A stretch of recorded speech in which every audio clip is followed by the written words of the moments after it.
voici à présent dans la deuxième partie du tutoriel. Donc on a vu l'utilisation de base de Linux et maintenant on va voir l'utilisation un peu plus expérimentée de Linux, telles que les mises à jour du système d'exploitation. On va aussi voir la hiérarchie des fichiers. On va voir, comment expliquer ça, l'utilisation du shell, donc le terminal, et le déplacement de fichiers, tout ce qui concerne un peu les fichiers de Linux. Voilà, vous êtes prêts? Allez, on y va.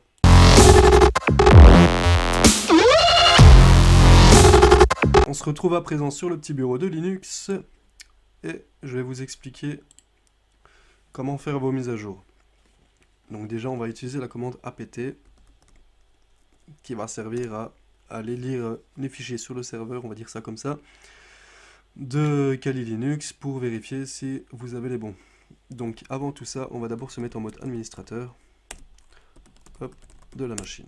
Parce que on ne peut pas faire les mises à jour si on n'est pas en mode admin. C'est normal, c'est au cas où il y aurait des pertes ou quoi que ce soit, que c'est pas vous qui les faites. Il vous faut donc votre mot de passe. On recommence. apt update. Ici, apt update va vérifier et resynchroniser les fichiers système.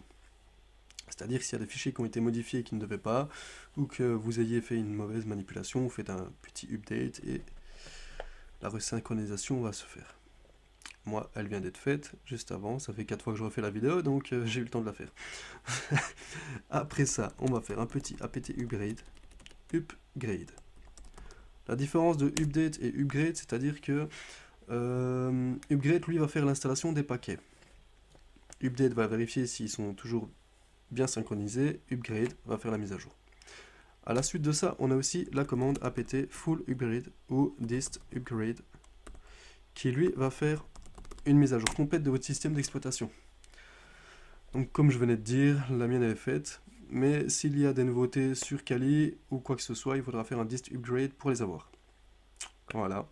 Vous avez donc appris à faire vos mises à jour sur Linux. À la suite de ça, maintenant je vais vous expliquer un peu les répertoires que nous avons sur Kali Linux ou sur Debian. En premier, on a le dossier bin, pardon. Le dossier bin, ce sera plus pour les exécutables Linux. Donc vous ne pouvez pas encore savoir ce quoi. Je ne vais pas rentrer dans le détail de chaque dossier, mais je vais vous faire un bref résumé. Dans le dossier boot, c'est tout ce qui est programme de démarrage, donc tel que le grub, etc. Dans le dossier dev, on va dire c'est tout ce qui est driver, pilote. Si vous ne savez pas ce qu'est un driver, c'est par exemple le micro-logiciel qui fera fonctionner votre webcam. Ensuite de ça, on a le dossier etc. qui contient les configurations système. Le dossier home, lui, contient par exemple ici, comme vous pouvez le voir, téléchargement, vidéo, c'est un peu votre document sur Windows. À la suite de ça, on a la bibliothèque des dépendances. Si le logiciel Y a besoin d'un outil qui s'appelle Y2, c'est là-dedans qu'on va le retrouver. Pour faire plus clair, en 62, en 64 bits, pardon, ou en 32 bits, etc. Ici, c'est la même chose. Dans le dossier média, c'est le point de montage de votre clé USB, on va dire ça comme ça. C'est là où vous pourrez, vous mettez votre clé USB, vous allez accéder à média et vous retrouverez le dossier contenant les fichiers de votre clé USB. Mount, c'est plus ou moins la même chose, mais pour des utilisations temporaires, on va dire ça comme ça. Voilà. Le fichier OPT, on va dire, c'est un fichier qui est réservé à d'autres logiciels, tels que par exemple Metasploit, qui fait des installations dans le dossier OPT. On a le dossier proc. Comment vous expliquer ça? Proc, ce sera le répertoire temporaire du système. Le dossier root, c'est l'équivalent du dossier home, mais avec une escalation de privilèges. Donc, quand, par exemple, ici, j'ai fait un sudo su, là, vous voyez qu'on est sur announce. C'est le dossier normal de l'utilisateur. Maintenant, je vais faire un sudo su, je vais marquer mon mot de passe, et je suis devenu administrateur. On voit ici que c'est donc root @announce. Voilà, donc si vous faites des modifications face à ça, vous vous retrouverez dans le dossier root. Le dossier run, on va dire... Le dossier run, comment vous expliquer ça? C'est l'emplacement des exécutables variables. On va pas rentrer dans le détail. Voilà. SBIN, c'est les exés essentiels au système. Snap, c'est un logiciel que j'ai réinstallé tout seul, donc il ne sera pas chez vous. Le dossier service, c'est par exemple tout ce qui est service. Vous verrez par la suite c'est quoi un service, comme par exemple Apache. Le dossier système, bah, c'est un peu les informations du système. Le dossier temp, ce sera tout ce qui est répertoire temporaire. User, ce sera par exemple, c'est là qu'on va mettre les dépendances aux installations que vous ferez sur votre dossier home. Enfin, sur votre session home, donc chez moi announce. Ici, dans var, ce sont les données variables qui peuvent changer. Voilà. Et voilà, on aura fait le tour de la hiérarchie des fichiers, en bref résumé bien sûr. Par la suite, je vous expliquerai principalement à quoi vraiment servent les dossiers, mais vous avez un petit avant-goût au moins de l'utilisation de base des fichiers. Donc personnellement, nous, ce qu'on va faire, c'est qu'on va se retrouver dans le dossier home, announce, donc l'utilisateur, ici, voilà. Et ce que je vous propose de faire, c'est dans document, créer vos dossiers.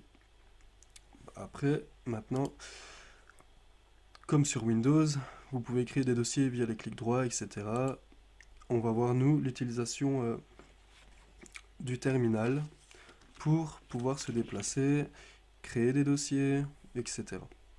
Donc le terminal, je vous rappelle, c'est le petit shell ici. Ça s'appelle un shell, un terminal. Ok. Donc, maintenant, on va prendre un peu le contrôle de notre petit terminal. On peut faire une configuration. On va commencer comme ça. Donc vous voyez ici qu'on peut ouvrir des fichiers, préférences, etc. Éditer. Ok. On va faire une petite pause sur préférences. On peut changer le thème, changer la police, la taille du texte, les propriétés. Bon, pour ça, ça reste une utilisation de base. Pour tout ce qui est raccourci, on le verra petit à petit, le menu déroulant, la largeur ou la hauteur, les signets, etc. Ok, nous y sommes. Bien. Maintenant, on va commencer par faire un ls. Le ls, la commande ls va simplement afficher le répertoire où nous sommes et ce qu'il y a dedans. Donc ici, vous voyez, nous sommes dans Home Announce. Voilà. Imaginons maintenant, je veux aller dans le dossier Home. Je fais un petit cd 2 points. Hop. Et vous allez apercevoir ici que ce n'est plus la même chose. Nous sommes bien dans Home. En fait, quand on va utiliser le cd 2 points, on va remonter d'un cran dans le répertoire. Voilà. Maintenant, par exemple, je suis dans le dossier route. ls. Non, je suis dans le dossier de base du disque dur, on va dire ça comme ça. C'est un peu comme C dans Windows. Ok. Maintenant, je veux aller dans le dossier Home. Ok, je tape cd Home, je suis bien dans Home. Je veux aller dans Announce. Hop, je me dirige dans Announce. Et je vais dans le dossier Document. Hop, pardon. Document, pourquoi? Pour la simple et bonne raison que maintenant, je vais vous apprendre à créer des dossiers, créer des fichiers. Ok, ici, je fais un petit ls et je m'aperçois effectivement qu'il n'y a rien, comme le dossier ici derrière me l'indique. Maintenant, imaginons j'ai envie de créer un dossier dans le dossier document. En fait, je vais utiliser la commande mkdir et je vais lui donner un nom, tutoriel. Ok, hop, comme vous le constatez ici derrière, on a bien le dossier tutoriel qui a été fait grâce à la commande mkdir. Voilà. Maintenant, on va faire on va créer un fichier texte, par exemple. En fait, il y a un éditeur de texte qui est dans le shell, qui s'appelle Nano. Donc on va aller dans le dans le répertoire tutoriel. Hop, je vais aller ici aussi. Et on va écrire un petit fichier texte. Donc on va faire nano. On va l'appeler tutoriel1.txt. Ok. Ici, évidemment, il n'y a rien dans le fichier. Il n'est même pas encore créé. Et on va faire un petit bonjour.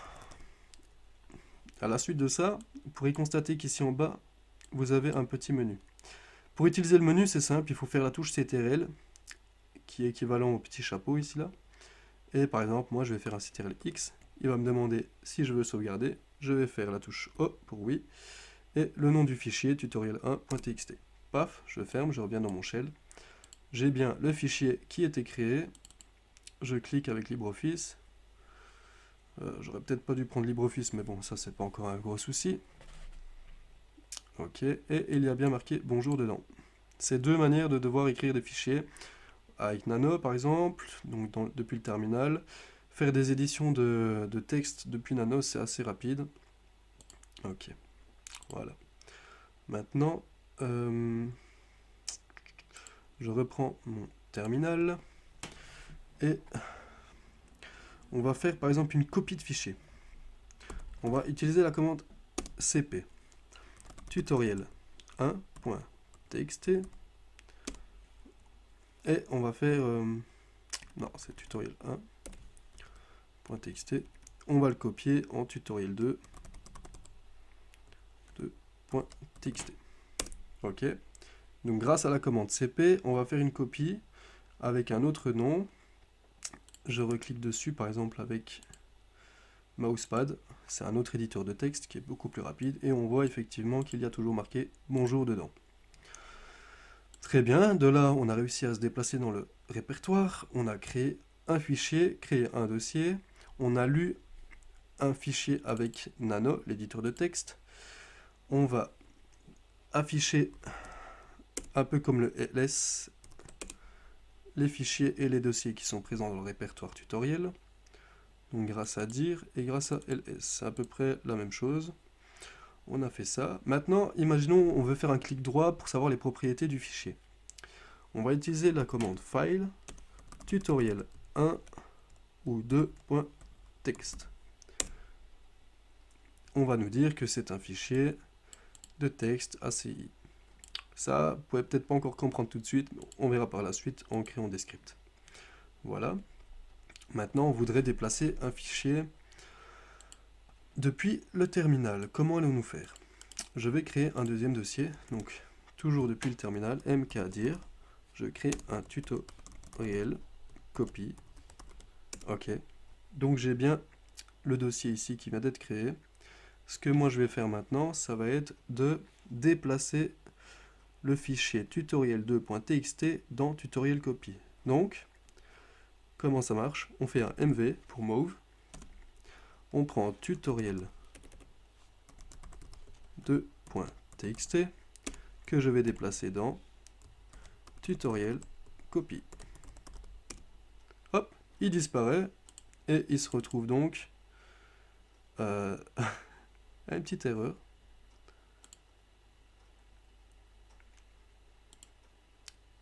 Il était censé se retrouver ici. Document, tutoriel. Bon, en fait, on va faire plus simple. On va revenir ici. CTRL copier. Je vais reprendre la hiérarchie. Je reviens sur mon terminal. Je vais utiliser mv tutoriel 1.txt. Et en fait, c'est un peu une variable. Donc on a la commande mv. On prend le fichier et on envoie la destination. Donc je colle ce que j'ai pris et je l'envoie ici. Hop, voilà. Il se retrouve donc déplacé dans tutoriel copie. Jusqu'à là, tout va bien. On revient dans le répertoire principal, nous sommes dans document, tutoriel. Hop. Je reviens en arrière dans mon terminal pour avoir la même affichage que la fenêtre derrière nous. Et maintenant, je voudrais supprimer un fichier. C'est très simple. Je pourrais faire un clic droit, venir le supprimer, mais je veux faire un peu plus professionnel, on va dire ça comme ça. Je vais donc me déplacer, faire un ls, toujours faire un ls pour savoir dans quel dossier, dans quel répertoire vous êtes. Je vais dans tutoriel, hop, ok, je recommence un ls, tutoriel copie, cd, tutoriel copie, ok, on y est. Je refais un ls et je vois ici donc mon fichier texte. C'est trop simple, on fait un remove. Un remove, c'est un rm, nom du fichier.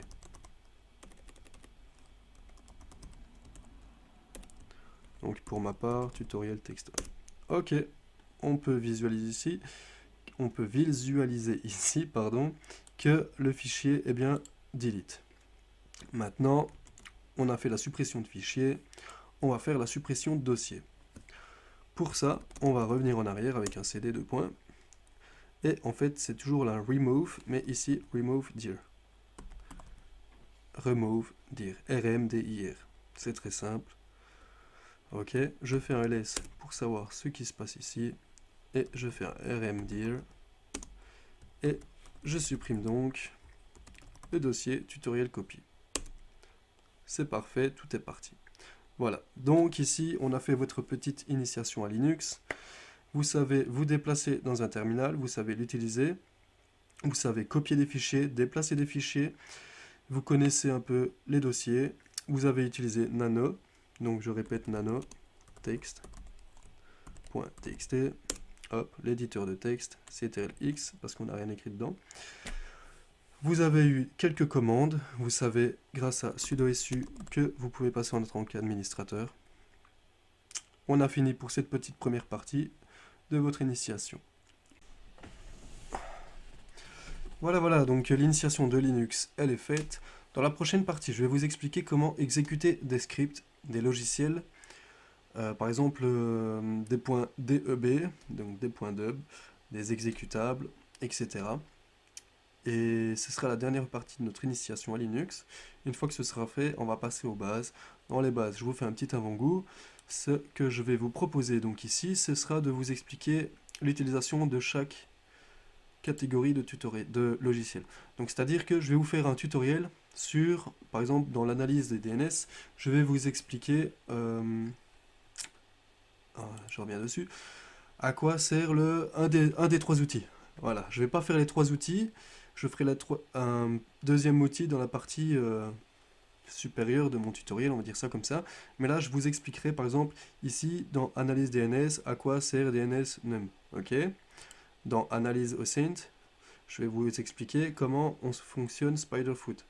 Ok. Analyse root, NetDiscover. Je vais vous expliquer à quoi ça sert. NetDiscover, par exemple, ça sert à voir les machines qui sont reliées à votre réseau.